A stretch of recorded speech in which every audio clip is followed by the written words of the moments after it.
इसी के ऊपर आना चाहता हूं और शिवम त्यागी। वैसे और एक लाइन अगर आपकी अनुमति हो तो बोल दूं। जी जी जी, ये 10 वही सेकंड। पाकिस्तान है जहां मणिशंकर अय्यर और सलमान खुर्शीद जाके कहे थे मोदी को हराना है तो आप लोग साथ में आइए। चरण सिंह छापरा कुछ कहना चाहते हैं? इमरान खान ने कहा था सिद्धू से जब तक वो लोग रहेंगे तब तक नहीं, जब तक आप लोग नहीं आएंगे। देखिए पाकिस्तान का नाम आता ही दिल में कैसे फीलिंग आ जाती है, अरे कैसे आलोचना कर दी पाकिस्तान। उफ, ये दरिया दिली और हमारे साथ संग दिली। ठीक है, अब चरण सिंह छापरा, अरे सर छापरा जी बोल रहे हैं, अब तो भाजपा भी कह रही है कि छापरा जी को बोलने दीजिए, अब आप थोड़ा शांत होइए महाराज, आप ही को प्रवक्ता समझ रहे हैं वो। ऐसा है, सवाल ये है, सोरोसो जो है वो इस देश की राजनीति को नहीं चला सकता, ये पहली बात है, और कांग्रेस ने भी ये कहा है। हम तो ये कहते हैं जो इस देश के अंदर चल रहा है, या तो मान लो पापा या झेल लो छापा, ये चल रहा है, इसके विरुद्ध हमारी आवाज है। पापा झेल लो छापा, हाँ, या तो पापा मान लो या तो झेल लो छापा, यानी बीबीसी को पापा, देश के, या तो मान लो पापा या बीबीसी को पापा मान ले, क्यों? नहीं, या पापा, या तो मान लो पापा या झेल लो छापा। तो इस तरह से ये जो देश के अंदर चल रहा है, और जो सबका साथ सबका विकास बोलते हैं, सबका साथ और अडानी का विकास जो चल रहा है, इसके विरुद्ध कांग्रेस पार्टी है। और कांग्रेस पार्टी इसलिए आवाज उठा रही है कि अडानी जो है वो भारतीय जनता पार्टी का एटीएम है, और किस तरह किसी का भी होगा, जॉर्ज बाइडेन का होगा। जिस तरह से ये एटीएम के खिलाफ में मंत्री से लेकर के संतरी तक सड़कों पर निकले हैं, जी। और सारी वानर सेना अडानी चालीसा पड़ रही है दिन रात। तो ये तमाम सारी चीजें जो है इसके विरुद्ध में कांग्रेस पार्टी, अगर छोटा इन्वेस्टर, अगर रिटेल इन्वेस्टर हमारा बर्बाद हो सकता है, अगर किसी रिपोर्ट ने अंदेशा उठाया है। अपनी बात को रखिए शिवम त्यागी, फिर मैं ऑडियंस का सवाल ले रहा हूं। आप ही का अमीर जी, आप ही का एक सवाल था कि नरेंद्र मोदी जी जैसा ताकतवर इंसान अगर इस देश की सत्ता में है तो सोरोस जैसे कैसे घुस सकते हैं। 23 जून 1757 में इस देश में एक लड़ाई हुई थी पलासी में, सिराजुद्दौला और क्लाइव के बीच में। क्लाइव के पास अप्रोक्सीमेटली 30,000 से ज्यादा लोग, 3,000 के पास लोग थे, और सिराजुद्दौला के पास 30,000 से ज्यादा की सेना। लेकिन प्रॉब्लम क्या हुई कि सिराजुद्दौला का एक सैनिक मीर जाफर जाकर क्लाइव से मिल गया, वो 30,000 की सेना हार गई और वो 3,000 वाला जीत गया। हमारे देश में जो मीर जाफर है ना, उन्हीं से तो डरने की दिक्कत है, उन्हीं से तो परेशानी है। जाफर किसको कह रहे हैं आप? सोरोस से मिला हुआ कौन है? समझने वाले समझ रहे, ना समझे हुआ नाड़ी है। तो अब देखिए, अब डर इसी बात का है जी। अब मीर जाफर के ऊपर राजकुमार भाटी का कमेंट बनता है, शांत रहिए आप राजकुमार भाटी। मैंने बहुत शांतिपूर्वक और बहुत ध्यान से अब तक की आपकी डिबेट सुनी है, एक एक शब्द सुना है, ये तो बात सही है, और बीच में बोला भी नहीं है बिल्कुल। सपा का व्यक्ति इतनी शांति से सुने तो सुखद अनुभव। नहीं, ये तो सुनते हैं, बोल ले। ये भारतीय जनता पार्टी का मनोवैज्ञानिक खेल है, जिसको एक एक वाक्य में, एक एक शब्द में हम समझ रहे हैं, और जो समझदार दर्शक हैं वो भी समझ रहे हैं।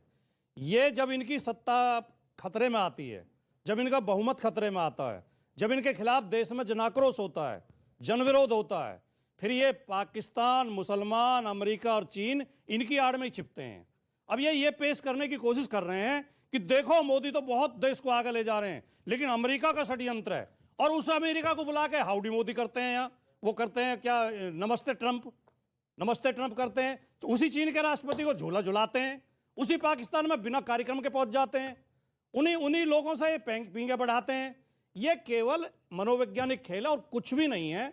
इस देश में जो भारतीय जनता पार्टी आपको क्या लग रहा है, मैं आपसे सवाल जन विरोधी नीतियां जो बोल रहा है, ये किस पे मनोवैज्ञानिक दबाव बना रहा है? जॉर्ज सोरोस ने जो बोला, ये केवल भक्तों के समर्थन को बचाए रखने के लिए, कहीं भक्त ना भड़क जाएं। जॉर्ज सोरोस मतलब जनता तो भड़क रही है। जॉर्ज सोरोस को भी मोदी गाइड कर रहे हैं। नहीं, देखिए अभी त्यागी जी ने कुछ सुनाया, जो चीज आपको पता नहीं है, जो चीज सुधांशु जी को पता नहीं है, जो नहीं पता है प्रधानमंत्री को पता नहीं है, जो हमारी आईबी को पता नहीं है, वो त्यागी जी को पता है। सर ये न्यूज़पेपर पढ़ोगे तो वो भी पता चलेगा, सबको पता है। आप बोलते नहीं, न्यूज़पेपर ये नहीं पढ़ते, आपसे ज्यादा तो पढ़ते, ये नहीं पढ़ते, इनसे ज्यादा तो देश में कोई नहीं पढ़ता। मैं क्या कहूं, केवल लेकिन वो सब कुछ तो नहीं बोल सकते ना। केवल एक बात कही कि जो ये जॉर्ज सोरोस है वो मोदी जी के खिलाफ प्रचार में अपने संसाधन लगाना चाहता है। इतनी बात जॉर्ज सोरोस ने बोला। हालांकि मैं इससे भी असहमत हूं।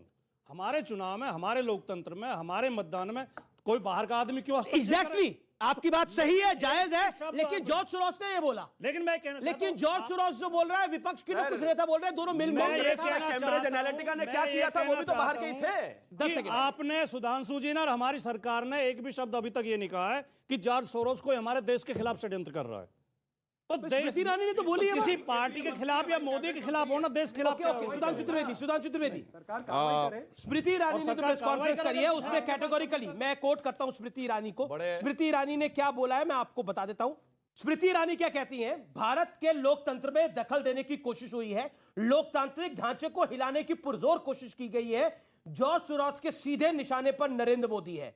पीएम मोदी ऐसे गलत इरादों के सामने सिर नहीं झुकाएंगे। जवाब देखिए ये देश तो नहीं है, निशाने पे है। नरेंद्र मोदी हो सकते हैं, मजे की बीजेपी हो बात सकती है। ये कह रहे हैं कि हम ये विषय को ला रहे हैं, हिंडनबर्ग, बीबीसी और जॉर्ज सोरोस उनके साथ मिले सुर मेरा तुम्हारा तो आप कर रहे हैं, फिर सुर बने हमारा कर रहे हैं और आरोप हम पे लगा रहे हैं। अरे आप मत बोलिए उसके ऊपर, सारा मामला खत्म हो जाता है, उनके सब मामला ठंडा हो जाता, मगर आप ही बोल रहे हैं। मगर अफसोस अब क्या हो रहा है, ये कह रहे थे कि जो हमारी विदेश नीति में बहुत सारी बातें बोलते थे वो सब छोड़ दीजिए, मगर एक हम मजेदार बात बताएं।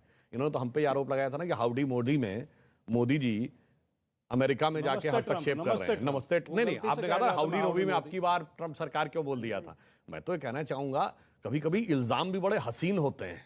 इनके जमाने में ये इल्जाम लगता था कि सीआईए या अमेरिका हमारे देश के चुनावों को प्रभावित कर रहा है। अब अगर ये बोल रहे हैं कि इनको लगता है कि हम उनके चुनाव को प्रभावित कर रहे हैं, तो ये तो इल्जाम ऐसा इतना हसीन है कि आपको इस्तकबाल करना चाहिए कि हमारी ये हैसियत हुई कि कोई मेरे बारे में ये सोचे, मोदी जी के बारे में।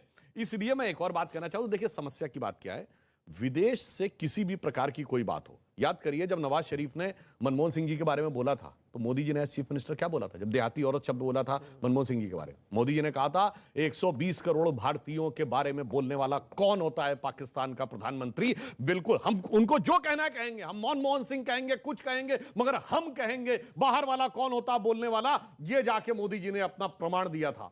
और मैं याद दिलाना चाहता हूं 95 में जब जेनेवा में पाकिस्तान विषय ह्यूमन राइट्स का इशू लेके आ रहा था कश्मीर को लेकर, तब अटल बिहारी वाजपेयी जी नेता प्रतिपक्ष के रूप में गए थे और सारा क्रेडिट नरसिम्हा राव सरकार को दिया था। अंदर आके हमें जो कहना होगा कहेंगे, पर बाहर वाले को हम एक्सेप्ट नहीं करेंगे। मगर अफसोस क्या है, लेकिन ये मगर एक लाइन जी जी जी चरण सिंह जी के मुंह से एक शब्द निकल गया था, मानो बाप नहीं तो छापा। ठीक, मानो पापा नहीं तो मानो तो पापा नहीं तो, हकीकत में जानते क्या है, इनकी और बीबीसी में एक संबंध है। ब्रिटिश ब्रॉडकास्टिंग कॉर्पोरेशन का पापा कौन है, मातृ संगठन ब्रिटिश सरकार। कांग्रेस का संस्थापक कौन था, एलन ऑक्टेवियम ह्यूम, जो ब्रिटिश सरकार का सेक्रेटरी था, तो वो क्या था, वो भी ब्रिटिश सरकार थी। तो मौसेरे भाई हो गए ना, चचेरे भाई, जो भी आप समझ लीजिए। पापा आप बोलिए, पापा पे देता हूं। पापा पे बोलिए। देखिए ये हमारी बातें 100 साल पुरानी खोज करके लाते हैं। अब बीबीसी ने 20 साल पुरानी बात दिखा दी तो ये आंखें दिखा रहे उनको। हमारे प्राइम मिनिस्टर को ऑलरेडी क्लीन चिट मिल चुकी है, तो ये बीबीसी ने डॉक्यूमेंट्री इस समय 2022 में क्यों रिलीज की थी, मेरे को ये पूछना है। ये एक सवाल है कि जब अब क्यों बीबीसी ने 2023 में डॉक्यूमेंट्री क्यों रिलीज करी है जब क्लीन चिट मिल चुकी है नरेंद्र मोदी को।